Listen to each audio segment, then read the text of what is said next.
수북의 독서 레시피.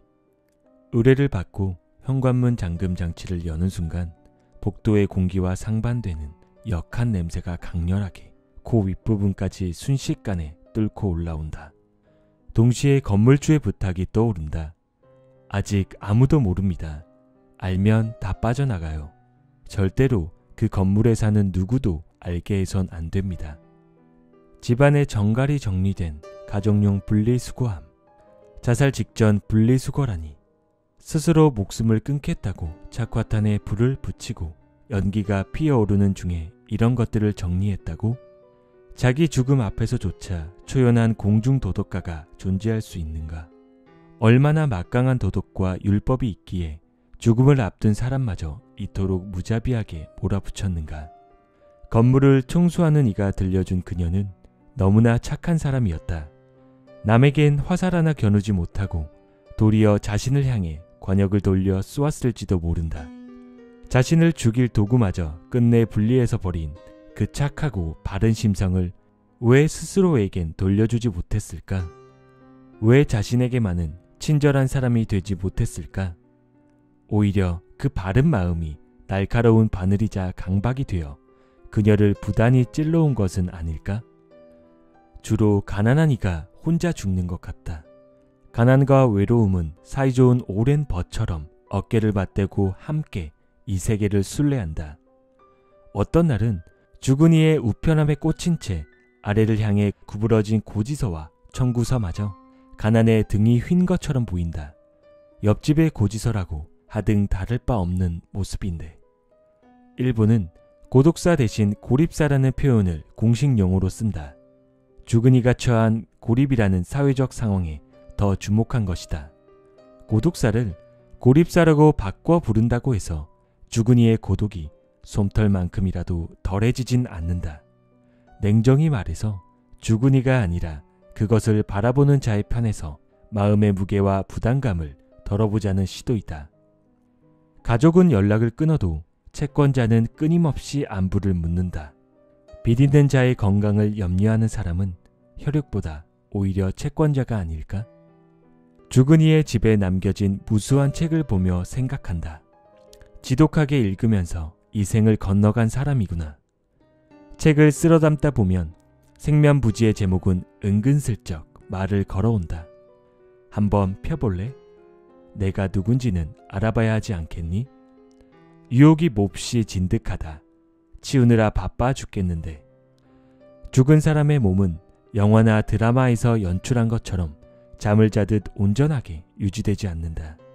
사망한 경우 2, 3일만 내버려 두면 엄청난 양의 피와 액체가 몸에서 쏟아져 나온다. 목을 메고 숨을 거두면 직립한 채로 늘어진 사체가 근육을 조절하는 힘을 잃은 탓에 온갖 오물을 배설해 놓는다. 그 누구라도 자기만의 절실함 속에서 이 세계를 맞닥뜨린다는 것을 부정할 수 없다. 사치의 이면에는 어릴 때부터 뼈에 사무친 경제적 결핍감이, 사랑의 소품으로 집안 곳곳을 장식하려는 마음 밑동에는 사랑받지 못하고 버림받을지 모른다는 두려움이 뿌리를 내린 채 복잡하게 얽히고 설켰는지도 모른다. 자살 직전 걸려온 익명의 그녀를 우여곡절 끝에 구한 후 당사자에게 문자 메시지를 받았다. 나쁜 시키. 부탁하건대 언젠가는 내가 당신의 자살을 막은 것을 용서해주면 좋겠다.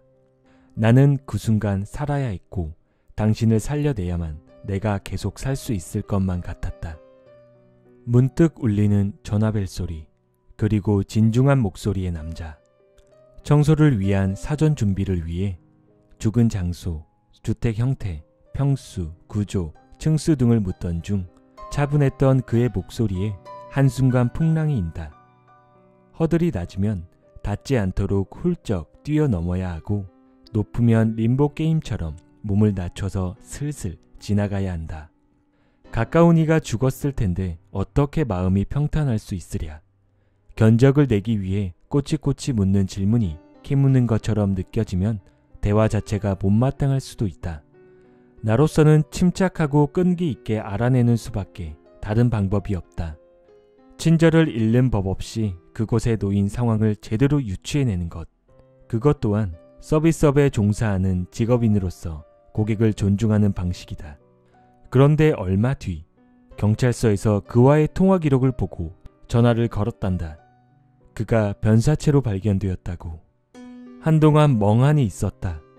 자살을 결심하고 그 뒤에 수습할 일까지 염려한, 자기 죽음에 드는 가격을 알아보겠다며 전화를 건 남자. 도대체 이 세상에는 어떤 피도 눈물도 없는 사연이 있기에 한 인간을 마지막 순간으로 밀어붙인 것만으로도 모자라 결국 살아있는 자들이 짊어져야 할 죽고 남겨진 것까지 미리 감당하라고 몰아세웠을까? 한번 솟구친 화는 누군가에게 쏟아내기 전에 절대 가라앉지 않던 사람, 친구라 부를 만한 사람이 없는 그 누구도 상대하기 어려웠던 내 아버지. 하지만 어머니는 폭탄에 묻은 흙을 손수 털어내고 맑은 물에 씻어서 가슴에 고이 품은 유일한 사람이다. 그것을 만지는 인생은 온통 고통과 상처로 얼룩질 수밖에 없었다. 어머니는 남편을 태워보낸 화장터에서 화염의 육신을 내준 그 누구와도 다를 바 없이 그렇게 한 줌의 재만 남기고 떠났다. 수도꼭지의 아이러니는 누군가 씻는 데 도움이 되고자 만들어졌지만 결코 스스로 씻지 못한다는 것이다. 죽은 자의 집이라면 그가 누구든 어디든 군말 없이 치우는 것이 내 일이지만 정작 내가 죽었을 때 스스로 그 자리를 치울 도리가 없다는 점이 수도꼭지를 닮았다. 수북의 독서 레시피 고맙습니다.